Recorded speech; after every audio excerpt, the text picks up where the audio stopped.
Most points in pickleball end with somebody hitting the ball hard. While using finesse on your dinks and drops is super important, eventually you need to get aggressive and go big. The problem is that most players don't know how or when to go hard in a way that's smart. They pretty much just hit hard at random times and hope for the best. Well, today that changes. By the end of this video, you'll know how to go for powerful shots without being reckless. We're gonna go over both drives from the back of the court and putaways from the kitchen. So make sure to watch the whole video so you understand how to attack from anywhere on the court. Helping me today, I have my sister Kennedy and Drew. Starting off, we're gonna cover all things drives. The most important aspect of this is where and when you hit them. But first, I need to teach you the proper technique so you can make this happen. So the forehand drive looks like this.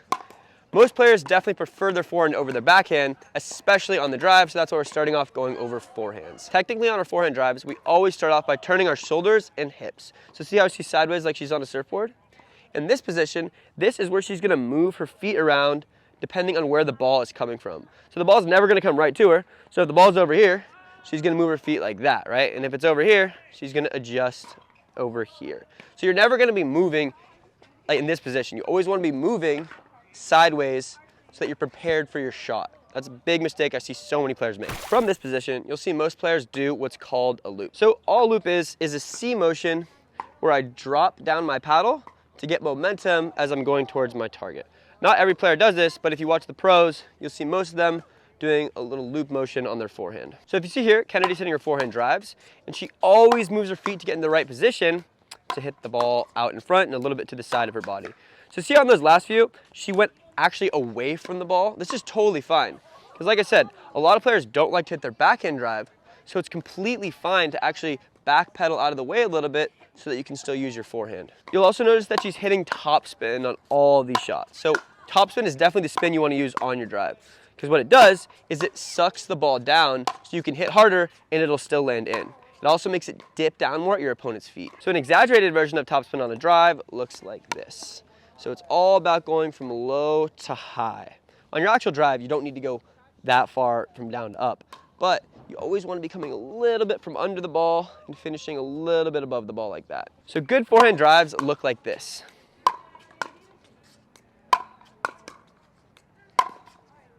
Looking at the backhand, like I said, backhands are definitely a little bit trickier for most players, and most players like to use the one-handed technique like Drew's doing here. Looking at our footwork, it's the exact same as our forehand where we want to turn sideways and move from this position. On our backhands though, I don't really recommend doing a loop. I think it's better to take it straight back. So Drew, what's the biggest mistake you see on the one-handed backhand technique? The biggest mistake I see is when players don't turn their shoulders or their hips. They take their paddle back and use their wrists like this. This is a really weak position. You always want to turn your shoulders and hips just like you do on your forehand and get into this very strong position and move like this, like Connor just said. Ooh, that was fire. So this is what good one-handed backhand drives look like. And usually if the ball comes right at you, you'll choose to use your forehand drive. So you never really want to be backing away to use your one-hander. That's something you do on your forehand though. Now though, we need to go over where to aim our drives, which is arguably the most important aspect to doing them effectively. So the most important part of hitting good drives is keeping them low. I think ideally, you're hitting your drives 6 inches over the net. If it's any lower than that, you're probably risking missing them in the net.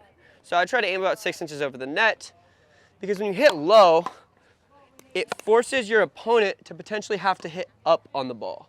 So you'll see, if I hit these nice and low, Kennedy can't really do anything but hit up or hit straight.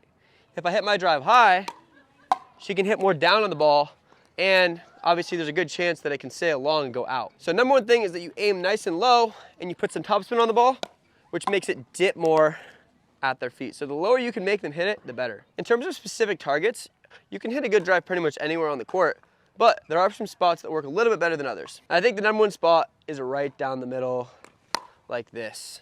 So if you go right down the middle, one, there's a good chance that they won't be able to cover it because they're too far to the sides. And two, there's another chance that they might just be confused as to which player should take the ball. So they might just not go for it. Another good spot to target is the returning player as they're coming in. So if I'm the serving team, obviously the returning player has to run in to try to get to the kitchen. So if I have a third shot drive, a lot of the time I can target them and they won't be able to hit the ball while they're at the kitchen. They might still be a little bit farther back, which one, gives me a better opportunity to hit at their feet. And if they're farther back, it makes it a little bit harder for them to hit a good volley. So at the returning player as they're running in is another good drive. And the last good target you can go for is right at them or down the line if they leave a little opening. So that would look like this. A lot of the time, your opponents just won't be good at handling drives, so you can stun them by going right at them. And sometimes, they might be shading a little bit to the side. So if you see a little gap, you can go for it, and you could potentially hit a winner like that.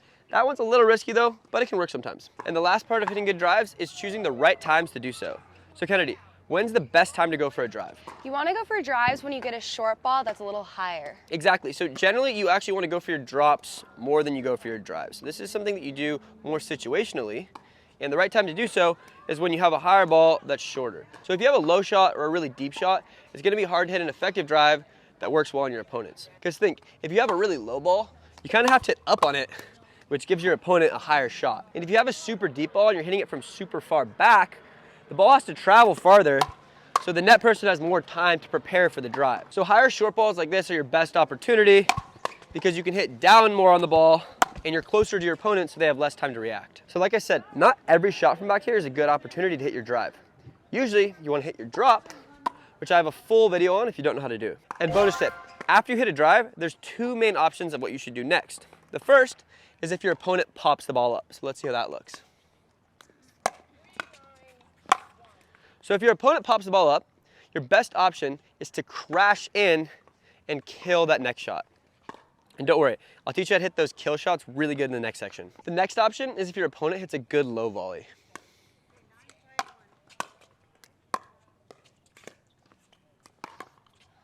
In that situation, your best option is to try to use a reset or a drop so that you can continue moving forward. What you don't want to do there is just rush straight into the kitchen because it's going to be really hard to hit a good shot if it's going right at your feet. And if you guys are liking this video so far, make sure to subscribe. Every week, I cover a different aspect of pickleball, so subscribing to our channel is the best way to continuously increase your knowledge for the game. Remember, the best players have the most knowledge. But back to the lesson. Now, we need to go over how to end points from the kitchen. Well, depending on what height we're making contact with our kill shots from up here, we treat them differently. From above our shoulder, we have our overhead smashes and our putaways. And once we start to get to this middle range, we have our aggressive rolls and our speed ups. Looking at our putaways, there's three main mistakes that I see players make. The first is that they hit them into their opponent's strike zone, which gives them the chance to get the ball back. The second is that they don't put enough pace in the ball and they let their opponent stay in the point. And the third is that they go for too much pace and they end up missing. Your main targets on a putaway change a little bit depending on where your opponent's at. So if they're up like this, your number one target to go for is at their feet. So if I go at my opponent's feet, it just takes them a really long time to get their paddle from here all the way down here, and it's just tough to hit the ball from down here. So at the feet, it's one of the best places to go. You can also go down the middle, or if you see an opening down the line, that works too. When they're back, it's more about going for the open gaps in the court. So we got the middle, and we got the angle on both sides. You don't want to go for too much though. You never want to go too close to the line because then you're giving yourself the chance to miss. So go for big targets, but generally for the open gaps in the court. And like I said, the other two mistakes I see players make is not hitting the ball hard enough or going for too much pace on the ball.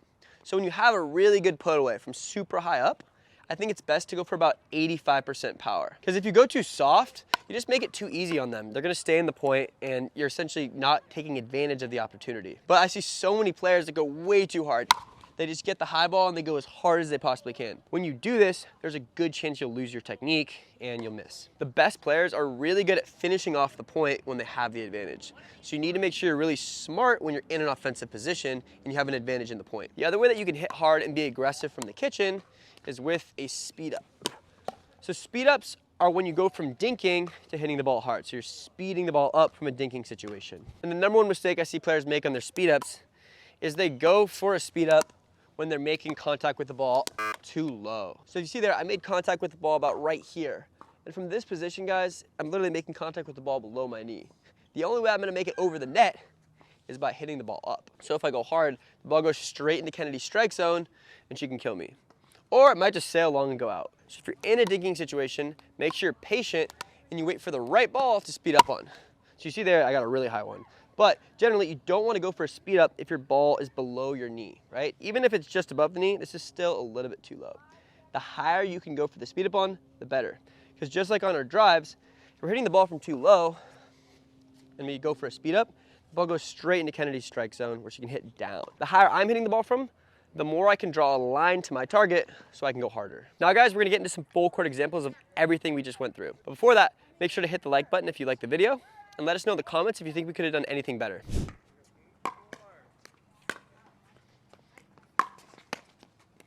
That was our first example of the day, so I think Drew might have been falling asleep back there. But Kennedy actually did a great job on that drive because she went right for Drew as he was coming in. And remember, a great target is to target the returning player as they're moving forward.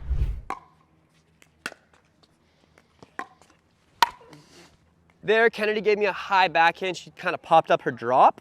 So I was able to aim for that angle target and get it off the court.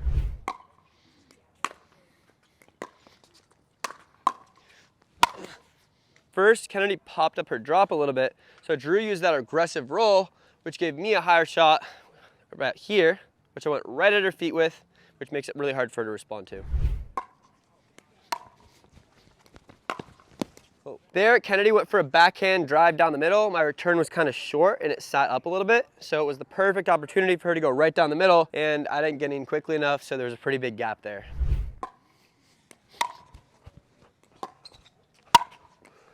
There, Kennedy gave me a mid-height backhand volley, which I took to that angle target, which he wasn't able to respond to.